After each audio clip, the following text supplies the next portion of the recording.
Vamos então ao nosso questionário. Você encontra o questionário no nosso site, no endereço que você vê abaixo. Todas as quintas-feiras à noite nós disponibilizamos já o questionário e também os vídeos. Aqui nos vídeos você vê as respostas do questionário, somente as afirmativas corretas e já o texto completado. Vamos então à nossa primeira pergunta, que é para completar dentro do texto áudio. Vendo, pois, o seu senhor, que o Senhor estava com ele, e que tudo o que ele fazia prosperava em sua mão. Gênesis 39, 3. A nossa verdade prática aí, a segunda pergunta para completar também. A prosperidade no Antigo Testamento está diretamente relacionada à obediência à palavra de Deus e à dedicação ao trabalho. Pergunta número 3, dentro da introdução. Quantas palavras em hebraico podem ser traduzidas respectivamente como prosperidade, riquezas e bens? Então, cerca de 25. Pergunta número 4, ainda dentro da introdução. Qual o termo hebraico e grego mais comum para prosperidade? Então, o termo hebraico é tsalash, Gênesis 39, 2, Josué 1, 8, Salmos 1, 3. E no grego é eudoo, 1 Coríntios 16, 2. Número 5. A prosperidade no Antigo Pacto, além de estar associada ao acúmulo de posses e bens ou à saúde perfeita, sobretudo está associada a quê? Então, a um íntimo relacionamento com o Senhor. É possível alguém ser rico, possuir boa saúde e muitos bens e mesmo assim não ser próspero. É possível alguém ter sucesso, mas não uma vida abundante. Parte 1. Riqueza e pobreza. Doença e cura na antiga aliança. Número 6. Uma leitura cuidadosa ajuda a corrigir duas ideias erradas sobre os conceitos de pobreza e riqueza. Quais são? Então, a primeira mostra a riqueza como dádiva de Deus e a pobreza como marca do julgamento divino. A segunda associa a riqueza à maldade e a pobreza à piedade. Pergunta número 7. Quando a prosperidade só se legitima? Então, quando converte-se em solidariedade. Pergunta número 8. Qual a compreensão que se tem no Antigo Pacto, além de transigir o simples acúmulo de bens materiais ou bem-estar físico? A prosperidade, antes de tudo, é espiritual, para só secundariamente ser material. Veja Salmos 73. Pergunta número 9. Constata-se pelas Escrituras que existem outros valores, embora não materiais, tidos como grandes riquezas e verdadeiros tesouros. Veja Provérbios 10, 22. Dentre as várias coisas que a Antiga Aliança mostra como sendo de valor maior do que bens materiais, estão, por exemplo, o quê? Então, o conhecimento, a integridade, a justiça, o entendimento, a humildade e a paz. Você vê aí as referências bíblicas. Pergunta número 10. Por que o Antigo Testamento apresenta uma variedade de doenças que afligiu o povo? Veja Jó 2,7, Isaías 38, 21. E apresenta Deus como médico de Israel, em Êxodo 15, 26.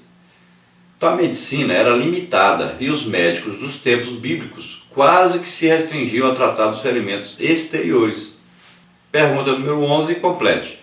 Deus também aparece em Êxodo 15, 26 como aquele que fere. O Deus da Bíblia é poderoso para curar, mas também é soberano para permitir a doença. Veja Deuteronômio 7,15, João 5,18. Essa visão teológica do Antigo Testamento revela que sobre todas as coisas está a soberania divina, pois até mesmo o sofrimento pode atender aos seus propósitos. Veja Salmos 119, 67. Na parte 2, a prosperidade como resultado do trabalho e do favor de Deus. Pergunta número 12, que é para completar. Como é o trabalho como propósito divino? Complete. Então, no Antigo Pacto, riqueza e trabalho também estão intimamente relacionados. A ideia de prosperar e enriquecer por outros meios que não o trabalho é algo estranho à Escritura. Ainda no paraíso, coube como tarefa ao primeiro homem cuidar do jardim, vigiando-o e lavrando-o. Gênesis 2,15. Portanto, o Senhor faz prosperar, mas o faz através do trabalho. Veja Deuteronômio 8,18. A palavra hebraica kosh, traduzida como força, nessa passagem, significa vigor e força humana. Refere-se claramente ao esforço humano como resultado do trabalho. Por outro lado, a palavra poder, traduzida do hebraico shail, nesse texto, mantém a ideia de eficiência, fartura e riqueza. A perspectiva aqui é que prosperidade e trabalho são indissociáveis. Onde a primeira está, certamente o segundo também se encontra. O trabalho dignifica o homem e o faz prosperar. Esse fato é ampliado na literatura hebraica sapiencial, que condena veementemente a indolência e a preguiça. Veja Provérbios 21 e 25.